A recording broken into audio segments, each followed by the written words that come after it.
Continuamos con nuestra introducción a los libros de crónicas. Gracias por conectarse de nuevo. En el video anterior terminamos hablando del propósito general de la obra del cronista, es decir, de los libros de Primera y Segunda de Crónicas, Esdras y Nehemías, considerados en conjunto. Ahora vamos a considerar el propósito de los libros de crónicas. Únicamente tenemos en nuestra mente acá Primera y Segunda de Crónicas. Y como dijimos anteriormente, esto es importante porque nos provee la perspectiva judía de su historia y de estos libros en particular. Porque con estos dos libros termina la Biblia hebrea. Cuando un judío lee su Biblia, no termina la lectura como nosotros en Malaquías, Antiguo Testamento, o no termina como nosotros la lectura de su historia en Nehemías o quizá en Esther. No, su Biblia termina leyendo el decreto de la reconstrucción del templo por parte del rey persa Ciro. En los libros de Reyes, recordemos, dejamos a Israel cautivo en Babilonia. Eso nos ubica en el año 586 a.C., con la esperanza de una futura restauración. Así fue la historia que leímos entonces en Samuel y Reyes. 48 años después de ese evento catastrófico, el cautiverio babilónico, Ciro, rey de Persia, dio la orden para la repatriación de los judíos y la reconstrucción del templo en Jerusalén. Esto sucedió entonces en el año 538 a.C. Esa tarea que encomienda Ciro finalmente sería completada 70 años después del cautiverio, es decir, en el año 515 a.C., cumpliendo así, al pie de la letra, la profecía de Jeremías. Toda esta tierra será puesta en ruinas y en espanto. Y servirán estas naciones al rey de Babilonia 70 años. Y cuando sean cumplidos los 70 años, castigaré al rey de Babilonia y a aquella nación por su maldad, ha dicho Jehová, y a la tierra de los caldeos, y la convertiré en desiertos para siempre.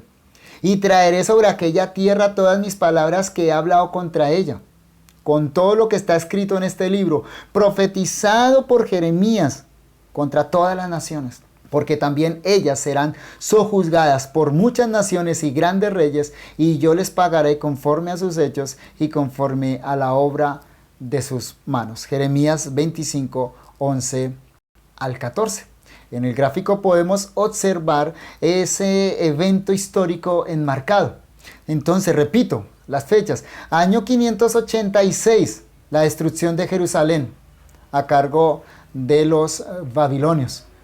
Años 538, el decreto de Ciro para reconstruir el templo y Jerusalén. Parten los primeros repatriados bajo cabeza de Zorobabel. Y esa obra, que comienza inmediatamente, solo va a ser completada en el año 515 antes de Jesucristo. Se cumplen así entonces los 70 años profetizados por Jeremías. El cronista escribe la misma historia de Reyes, pero desde una perspectiva histórica muy diferente. Es decir, si el escritor de Samuel Reyes escribió la historia en medio del cautiverio, presenciando la destrucción de su tierra, ahora el cronista la escribe desde la perspectiva de aquellos que ya han retornado del cautiverio. Por supuesto, esto resulta en una obra muy similar, el contenido casi idéntico en un porcentaje altísimo, pero con una visión y un propósito distintos. La narración de la historia de los reyes en Crónicas, en comparación con la que encontramos en los libros de Samuel y Reyes, tiene sus particularidades que saltan fácilmente a la vista. Y al observar esas particularidades, podemos entonces discernir el propósito del autor. Primero, en Crónicas se omite por completo la historia de los reyes de Israel. Ustedes pueden observar el bosquejo provisto en el documento en la descripción del video. Cuando vemos el bosquejo de los libros, hay una ausencia total de la historia de los reyes de Israel. Toda la historia del cronista la hemos dividido en 3 secciones. Primero, la historia anterior de los antepasados de Judá, que va del capítulo 1 al capítulo 9 de Primera de Crónicas. Luego el grueso de la historia, que es la historia del reino de Judá, que va desde David hasta Sedequías y que incluso pues llegaría hasta la época del retorno. Es todo el contenido de Primera de Crónicas y Segunda de Crónicas. Y en tercer lugar, la historia posterior al cautiverio, que es la reconstrucción de la identidad nacional judía, que comprende los libros de Esdras y Nehemías. Y cuando miramos entonces la historia que nos provee los reyes, solo son los reyes de Judá. En segundo lugar, en Crónicas se omiten varios pecados importantes de David y de Salomón que sí son narrados en el libro de Reyes. Por mencionar uno, cuando David censa al pueblo, el cronista nos dice que fue Satanás quien incitó a David. Primera de Crónicas capítulo 21 versículo 1. Mientras que Samuel llanamente dice que la ira de Jehová volvió a encenderse contra Israel. Segunda de Samuel capítulo 24 versículo 1. Tercero, cuando el autor menciona a los reyes de Israel, cosa que hace incidental y únicamente cuando es absolutamente necesario, lo hace con desdén y solo para señalar su gran pecado al haberse separado de la casa de David. Observen este texto de Segunda de Crónicas capítulo 10 versículo 19. Así se apartó Israel de la casa de David hasta hoy. Esa es una idea que vamos a encontrar repetidamente señalada al interior de la obra del cronista. El gran pecado de la nación del norte, los reinos del norte, fue tomar un camino separado a la casa de David. En contraste, en cuarto lugar, encontramos afirmaciones como esta de Segunda de Crónicas 21:7. Mas Jehová no quiso destruir la casa de David a causa del pacto que había hecho con David y porque le había dicho que le daría lámpara a él y a sus hijos perpetuamente. Es decir, con quien estableció Dios un pacto con respecto a una simiente que gobernaría, reinaría en su pueblo, fue con David, no fue con los reyes de Israel. El libro de Crónicas quiere dejar muy en claro que el trono de Judá pertenece exclusivamente a la casa de David conforme a lo prometido en el pacto que aparece descrito en Primera de Crónicas capítulo 17, el pacto davídico.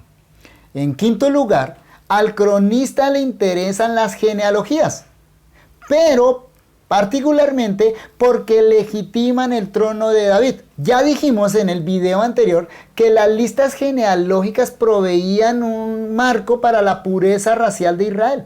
Pero ahora, atendiendo particularmente a los libros de Crónicas, notamos que esas listas legitiman el trono de David. Este es el caso particular de Zorobabel, quien, según Primera de Crónicas capítulo 3 versículo 19, es el legítimo descendiente de David en la época posterior al destierro, cuando ya retornan del cautiverio.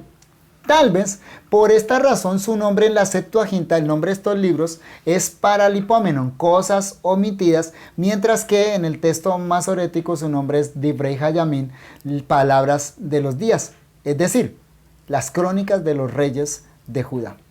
En sexto lugar, la figura de David es llevada a tal nivel en Crónicas que constantemente encontramos las ordenanzas davídicas con respecto a los servicios del templo mencionadas al mismo nivel que la ley de Moisés. Por ejemplo, Primera de Crónicas capítulo 28 versículo 19, donde se dice que David recibió el diseño del templo directamente de Dios. Dice así el texto: todas estas cosas, dijo David, me fueron trazadas por la mano de Jehová que me hizo entender todas las obras del diseño. Esto es paralelo a lo que se dice de Moisés con relación al tabernáculo en el desierto. Éxodo 25:9. Conforme a todo lo que yo te mostré, el diseño del tabernáculo y el diseño de todos sus utensilios, así harás. Notemos este otro texto de Segunda de Crónicas capítulo 23 versículo 18. Luego ordenó Joiada los oficios en la casa de Jehová bajo la mano de los sacerdotes y levitas, según David los había distribuido en la casa de Jehová para ofrecer a Jehová los holocaustos, como está escrito en la ley de Moisés, con gozo y con cánticos, conforme a la disposición de David. Este texto es impresionante porque se mezcla las órdenes de David con la ley de Moisés, están a la par. La reconstrucción de la identidad nacional de Israel que tiene que ver con la ley de Moisés, también tiene que ser hecha en los términos de David, la manera como David organizó la alabanza en el templo. Y en último lugar, en esta comparación entre los libros de Samuel y Reyes y Crónicas, notamos que Crónicas narra algunos arrepentimientos de reyes de Judá que han sido omitidos por completo en Reyes. Esto aporta, por supuesto, a la visión idealista con respecto a la casa de David. Notable con relación a esto es el caso de Manasés en 2 de Crónicas capítulo 33 versículos 10 a 17, que narra el arrepentimiento de este pagano rey del cual nada sabe el escritor de Reyes. Digámoslo de esta manera: si nosotros solo tuviéramos la historia de Manasés tal y como está narrada en Reyes, entonces la conclusión es que este Manasés fue el rey más perverso de Judá. Y fue el que catapultó finalmente la decisión divina para enviar el cautiverio. Pero cuando lo leemos en 2 de Crónicas 33, aparece una connotación nueva, aparece un dato nuevo que nos hace leer la historia de este rey de una forma diferente. Él se arrepintió delante de Jehová. Tomando en consideración lo dicho anteriormente, fácilmente podemos concluir que el propósito primordial de los libros de Crónicas es hacer una apología a la descendencia davídica en preparación, quizá, de una posible restauración de la monarquía en la persona de Zorobabel, el descendiente legítimo de David. Este propósito particular, por supuesto, debe ser leído en el marco del propósito general de toda la obra del cronista, como ya lo consideramos anteriormente. Es decir, el establecimiento de la monarquía davídica en la persona de Zorobabel o uno de sus descendientes es solo un aspecto entre todos los mencionados anteriormente de la reconstrucción de la identidad nacional judía como pueblo de Dios. Es seguramente el punto culminante de esa restauración. Es decir, una vez reconstruido el templo y restablecida su adoración, como nos lo muestra Esdras, también restaurados los muros de Jerusalén, como nos lo muestra Nehemías, el siguiente paso lógico era el establecimiento de la monarquía para recobrar la gloria pasada de la nación. Así que los enemigos de Judá entendieron esto claramente y no estaban equivocados cuando afirmaron lo siguiente en Esdras capítulo 4, versículos 13 al 16. Ahora sea notorio al rey que si aquella ciudad fuere reedificada y los muros fueren levantados, no pagarán tributo, impuesto y rentas, y el erario de los reyes será menoscabado. Siendo que nos mantienen del palacio, no nos es justo ver el menosprecio del rey, por lo cual hemos enviado a hacerlo saber al rey para que se busque en el libro de las memorias de tus padres. Hallarás en el libro de las memorias y sabrás que esta ciudad es rebelde y perjudicial a los reyes y a las provincias, y que de tiempo antiguo formaron en medio ya rebeliones, por lo que esta ciudad fue destruida. Hacemos saber al rey que si esta ciudad fuere reedificada y levantados sus muros, la región de más allá del río no será tuya.